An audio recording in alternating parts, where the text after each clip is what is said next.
Hello, I'm the Nostalgia Critic. I remember it so you don't have to. Remember the movie Jaws?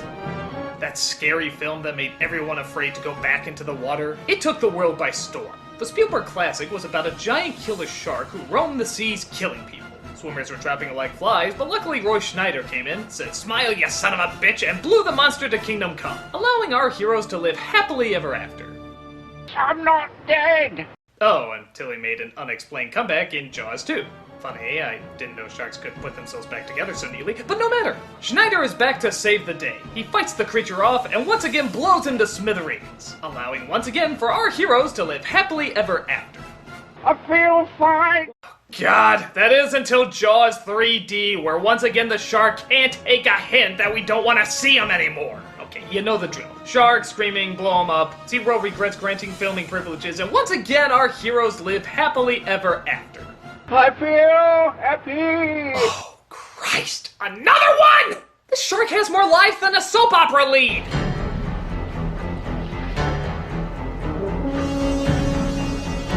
That's right, folks. Jaws 4 is the unnecessary sequel to the unnecessary sequel of the unnecessary sequel. It has all the crap and over-the-top shark attacks you'd expect to see at this point, and all you had to sacrifice was your ability to give a shit. It's the very last in a very long line of disappointment. So, let's head back into the water for the worst of the worst. This is Jaws 4.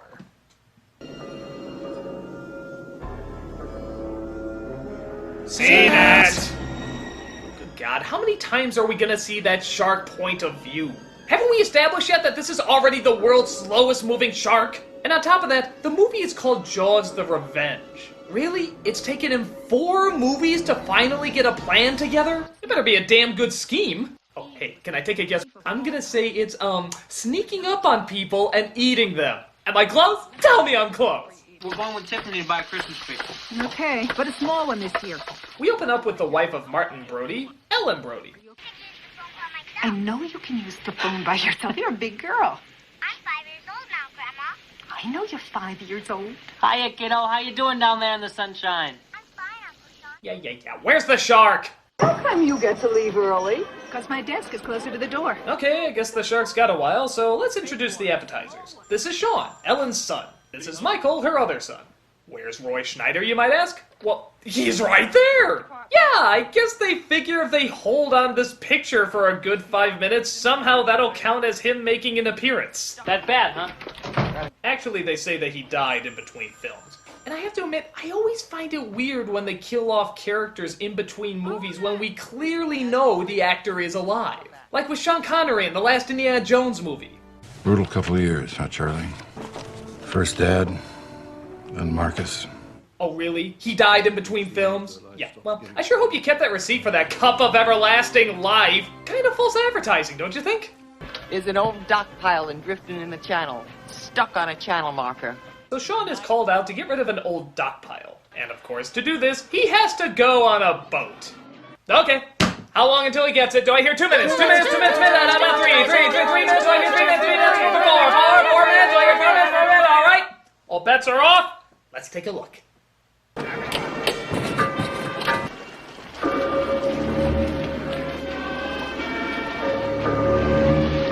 It's a trap! And the official answer is 2 minutes! Well done, everybody, well done! He's not quite dead. Shut up. By the way, don't you just love how there's blood already in the water even before he attacks? Maybe he's so intimidating that people just start bleeding before they even see him. So of course, the shark bites him again and takes him under, leaving Sean's mother to deal with the bad news. Okay, will somebody tell Max von Sydow to take off that wig? This is a serious moment. So her other son Michael comes in to try and comfort her, but the pain is too overbearing. She's been out there for hours. How's she doing? Oh, dancing on rainbows, singing show tunes. How do you think she's doing? Thea, you're so grown up. Uncle Sean is dead, you know. Will he ever come back? I don't know, if you can blow up a shark 3 times, I'm sure Uncle Sean has a shot. But Ellen is convinced this is not just your everyday shark-eating incredibly large boat incident. There must be a connection. It came for him. What? It waited all this time and it came for him. Waited all this time? Where? Was he filling up on SNL cast members for practice? I want you to get out of the water. What? Come on, sit down, will you? We'll get dinner. I don't It's all want right. anyone in my family anywhere near the water. Never again. Never. Oh, now where is this coming from? Can't believe that voodoo. Sharks don't commit murder. They don't pick out a person. It picked out Sean. It killed your father. Dad died from a heart attack. He died from fear. The fear of it killed him. Ah, so it's the fear of the shark that killed him. That's interesting considering how he kicked this thing, swam around it, and blew it up twice in 2 movies. Yeah, I'm sorry, but that's really insulting to his character. I mean, look at this guy. He had more balls than any of us put together. He is fighting a shark. And you're actually gonna say that he died of fear? Well, that's one hell of a delayed response, isn't it? I mean, what, was he just sitting around one day saying, "Holy smokes, that was dangerous." So they go to Sean's funeral, and in a sort of bizarre scene, she starts laughing. I guess she's thinking of all the good times they had, but look at everybody. They're looking at her like she's totally nuts. A time to mourn and a time to dance. Oh, I'm sorry, I just saw Dick in a box for the first time. Got a hole in my box. So Michael offers his mother to live with him down in the Bahamas, hoping that being surrounded by even more water will somehow cheer her up. Okay, here we go. Airplane ride.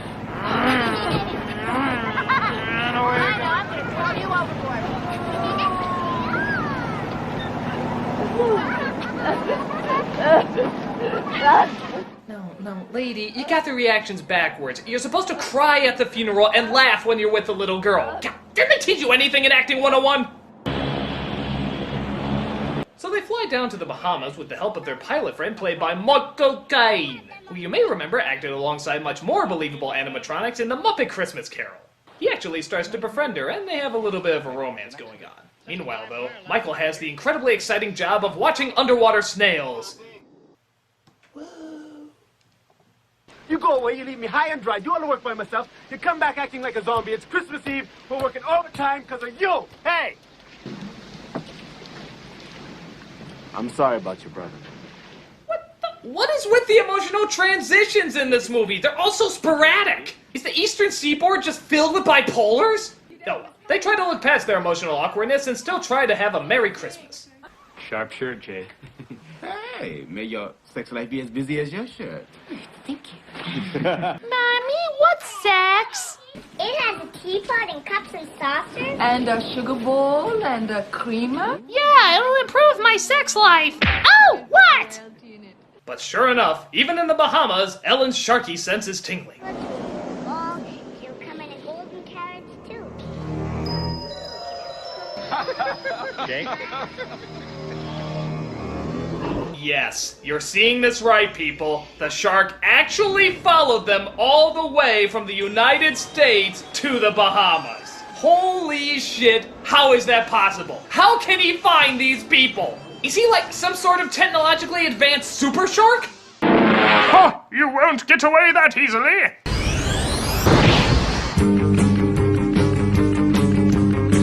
He attacks the ship, and oddly enough, the crew looks less terrified and more annoyed. Jesus Christ! Ugh, that is so annoying. We should report him. So, rather than saying, "Holy shit! Sharks can travel miles and miles solely fueled by grudge!" Michael decides he wants to study the creature. Now we're gonna do some real research, boy. Do me a favor, will you? Don't say anything about this to my mom. She would totally ground me. I mean, last time I went out with a shark, I came back after my curfew, I was in so much trouble. So, of course, like a dumbass, he continues to go out into the ocean, trying to tempt the shark.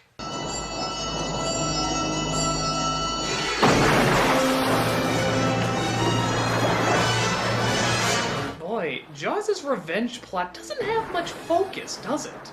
I'll travel miles and miles across the sea just to get my revenge. Ooh, Kelly. Nom, nom, nom, nom, nom, nom, nom, nom, nom. Boy, you guys don't go around for the cheap stuff, do you? Oh, you cockhole! Damn it! Eyes on the prize, J-boy, eyes on the prize! So, to be honest, most of the movie is just Kane and Mrs. Brody getting to know each other better. While once in a while, they'll cut to a shot of the shark.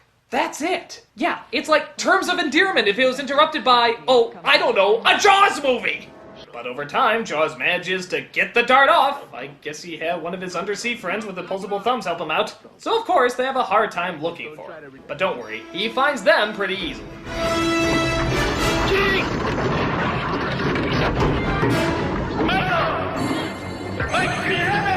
Oh my god, look at this. The roof is gone, he's completely in the open, and yet Jaws continues to eat the metal on the ship. You know, for a movie called The Revenge, the actual revenge is extremely clumsy. Dude, just eat him. This is what you do. This revenge only had 2 steps. Bingo. But thank God, just like in every Jaws movie, there's a sunken ship just a few meters away.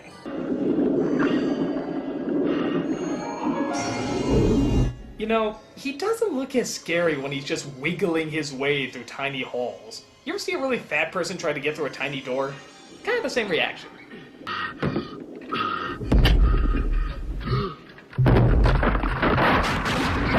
yeah, here comes Kool-Aid, here comes Kool-Aid, I'm gonna save the day. Pull him over here. Lay him down, gently. Give me something for a tourniquet. Gotta stop this bleeding, man. Easy, man. Here, try this. Get that wetsuit on. So, same time tomorrow.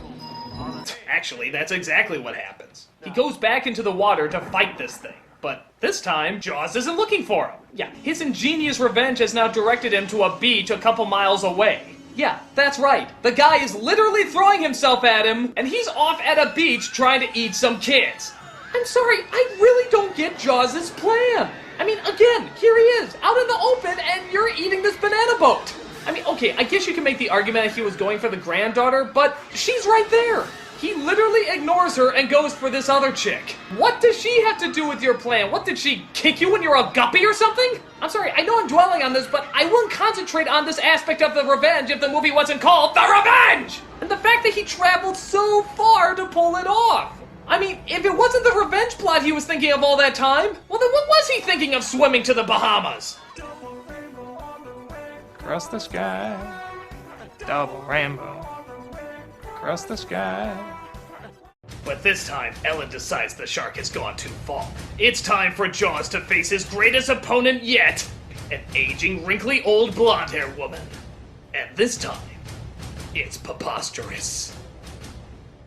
But everyone else decides, hey, that's a fucking weak climax, so they get Michael Caine to fly them out to where she's heading. They don't find her. What do you know about it? Well, she's got the idea in her head that the shark that killed Martin and Sean is following the family. Hey, he's not talking about our shark, eh? What do you do when you're not flying people? I deliver laundry. Purely weird line. But it seems like Jaws is getting closer and closer to his target, and the clock is ticking.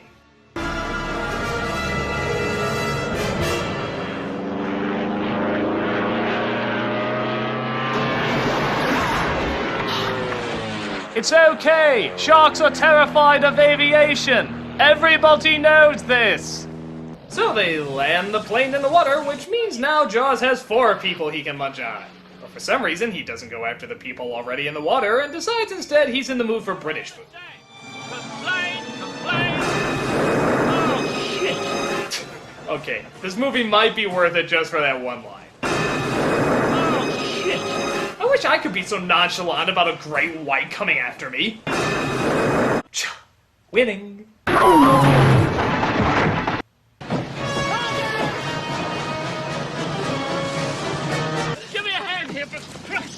Oh yeah, good thing an aging Michael Caine can outswim a giant killer shark without losing any of his limbs and coming out of the water almost completely dry. Yeah, to quote what you just said earlier, ah shit. But it turns out Jake might have an idea about how to fix the problem. This is all theory, though. If it responds to external electrical impulse, it might respond to one coming from inside it. According to the Life Force Scanalyzer, these rampaging creatures are from Dimension X. We bring an antenna on this, we got a slave unit that shot the hell out of it. Right. Sunlight could reverse a freezing process. But it's morning in the Congo. I'm rigging the receiver. If it works, we get it inside that bastard, and then we set it off. A positronic subprocessor detected high-frequency interphasic signatures from the organisms. Yeah, the short version is a blinking light will make him mad. So that's what they try.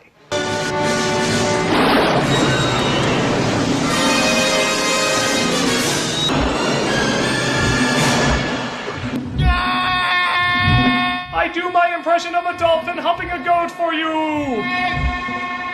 Well, because it worked so well the first time, they're gonna try blinking the light on him again.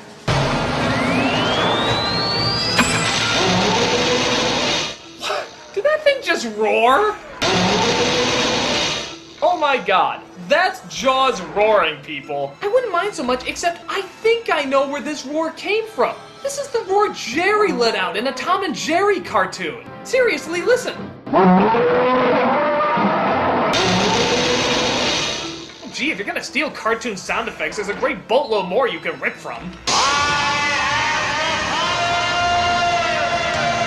So Ellen, in a fit of rage, starts driving the boat towards the shark. Not exactly sure what that's gonna do, but let's find out.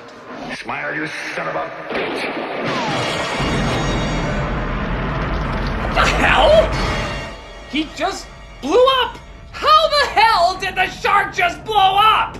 Okay, alright, the other movies got bad, but they at least had a reason why the shark blew up. He didn't just spontaneously combust. I mean, Jesus, why were we so afraid of this thing if he could blow up so easily? It's like the world's most sensitive shark. And get ready for dumb luck number 2. The black guy survives. Yeah, look at him, talking to everything. You know what? I bet he actually feels better. I bet he actually feels better after getting eaten by that shark. What the hell are you doing alive, huh? I told you, Uncle Jake's equipment don't crap on it. Well, I have no idea what you just said, so we'll just say a wizard did it. And that's it. That really is it. I don't know what makes the death of this shark more permanent than the other 3, but it looks like this is finally the last Jaws movie. Thank God. This is not only stupid, but it's mostly kind of a bore. The setup is crazy, the characters are not interesting, and it mostly feels padded out. The shark's not as fake as the 3rd film, but it's still pretty damn fake. And for a film called The Revenge, it's a pretty lame revenge! Trust me when I say it's safe to go back in the water, because anything is better than sitting in your living room and watching this piece of shit! I'm a nostalgia critic. And I deliver laundry.